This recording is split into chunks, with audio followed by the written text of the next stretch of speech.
Loué soit Jésus-Christ.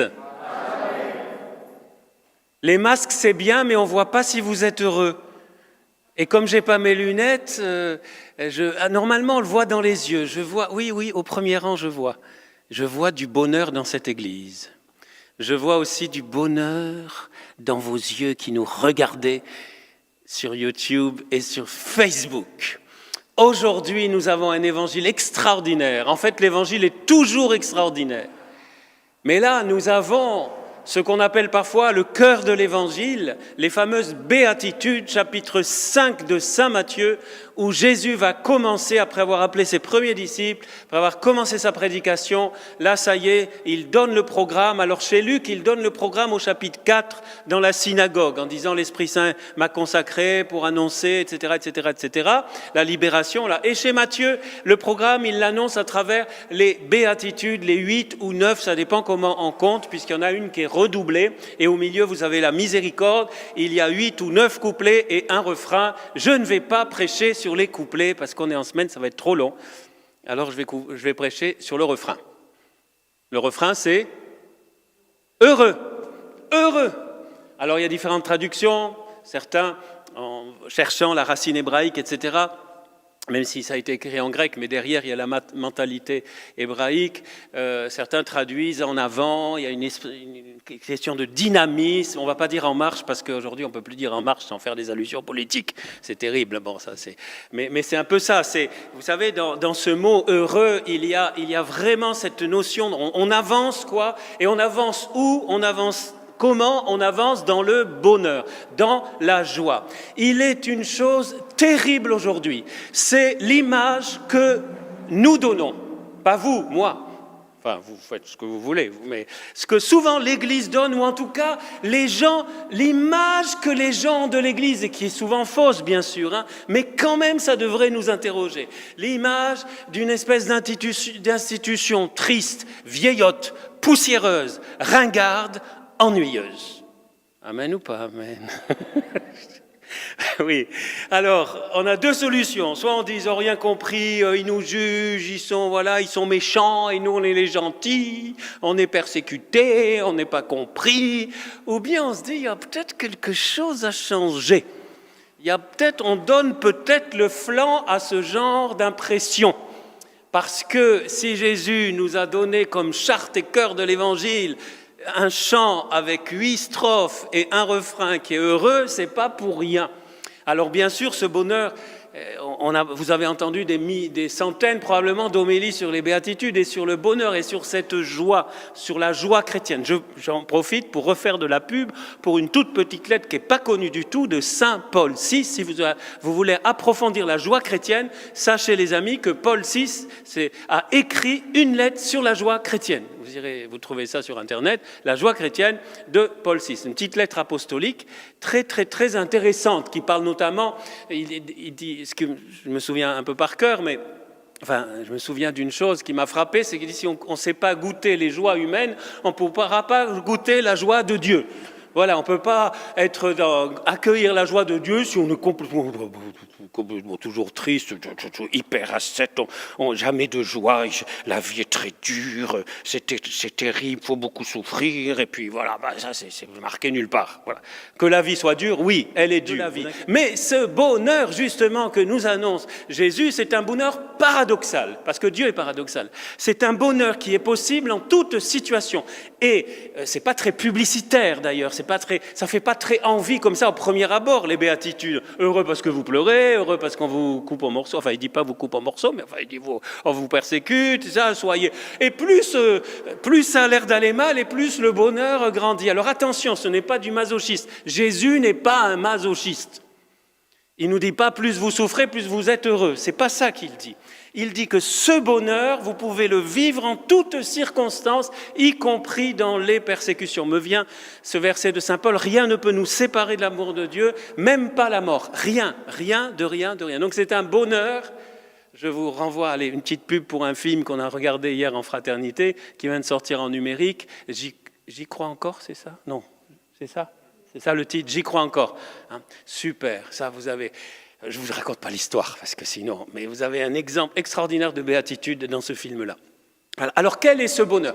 Si nous devons arrêter de donner l'image d'une église triste, de chrétiens poussiéreux et ringards, eh bien il nous faut nous demander quel est ce bonheur pour grandir dans cette joie. Et si vous regardez la première béatitude et la dernière, vous avez une des réponses, pas toutes les réponses, mais une des réponses. C'est le bonheur du royaume des cieux.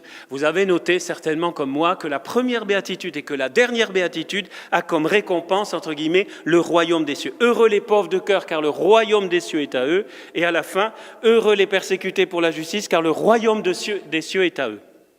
Et Jésus va même continuer va développer la dernière béatitude. Heureux êtes-vous si l'on vous insulte, si on vous persécute, si on dit faussement toutes sortes de mal contre vous à cause de moi.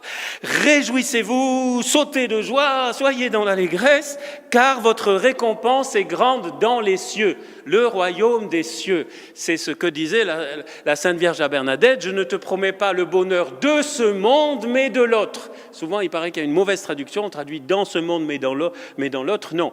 On n'a pas dit je te promets le bonheur que dans l'autre monde, sous-entendu, ici, il faut beaucoup souffrir, et puis quand tu seras au ciel, tu seras heureux. Non, je ne te promets pas le bonheur de ce monde, mais de l'autre, c'est-à-dire le bonheur de l'autre monde, déjà ici-bas. Le royaume de Dieu est déjà commencé, la vie éternelle est déjà commencée.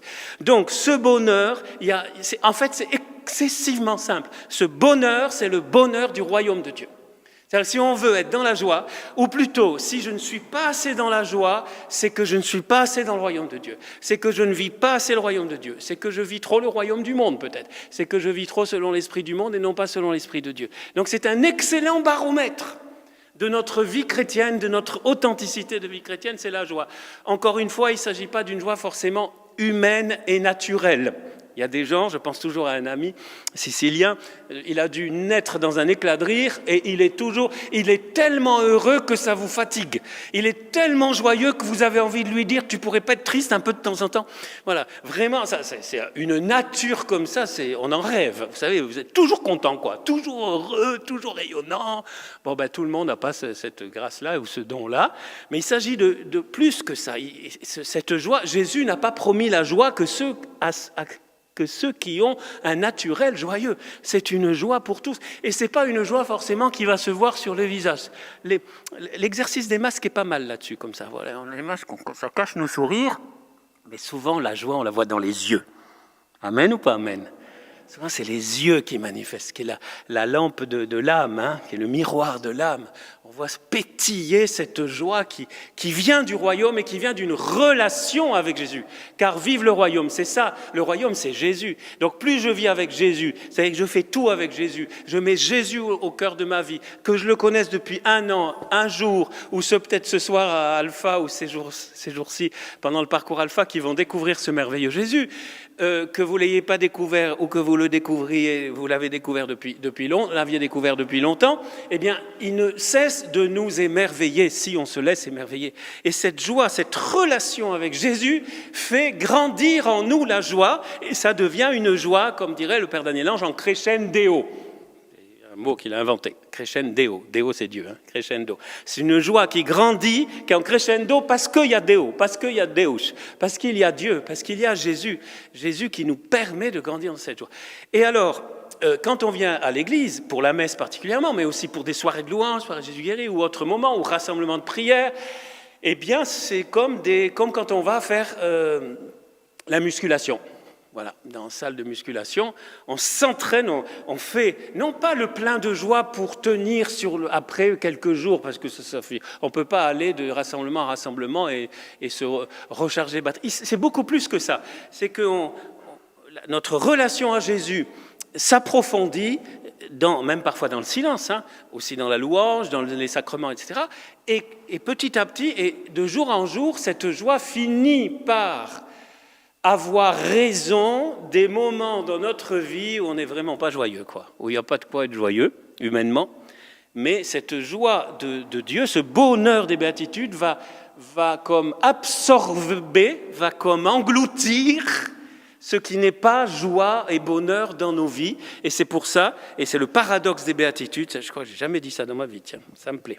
C'est « Heureux ceux qui pleurent, car ils seront consolés ». C'est la joie du royaume qui absorbe, qui a raison de tout ce qui est triste et difficile dans nos vies. Et c'est comme ça qu'on peut être, comme dit à chaque fois que je vois cet ami suisse qui s'appelle Pierre, quand on se rencontre, la première chose, il me dit « Pierre, crucifié dans la joie ».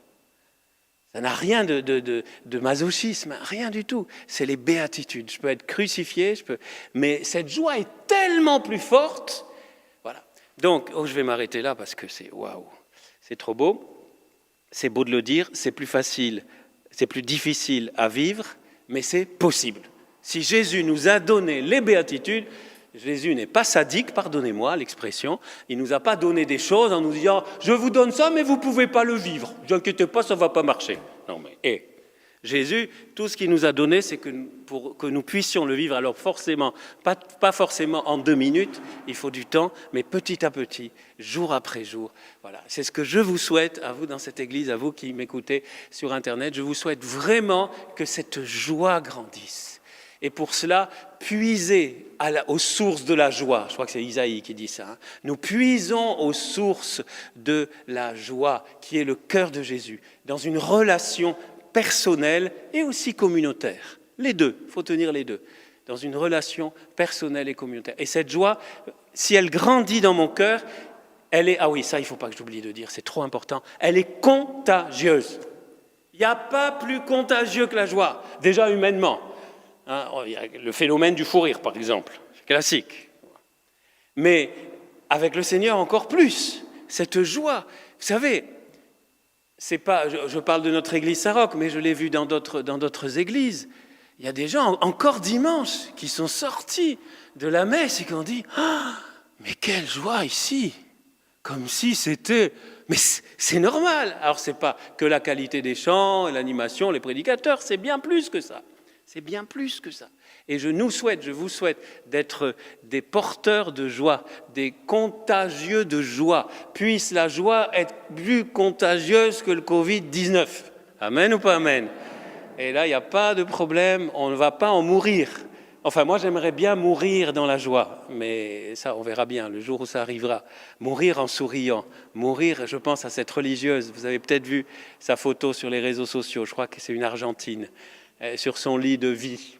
Waouh, comme Thérèse de Lisieux d'ailleurs. Oh, je m'arrête là. Il faut que je m'arrête. Bon, eh bien, puisons la joie à la source, qui est le cœur de Jésus qui se donne aujourd'hui. Au nom du Père, du Fils et du Saint-Esprit.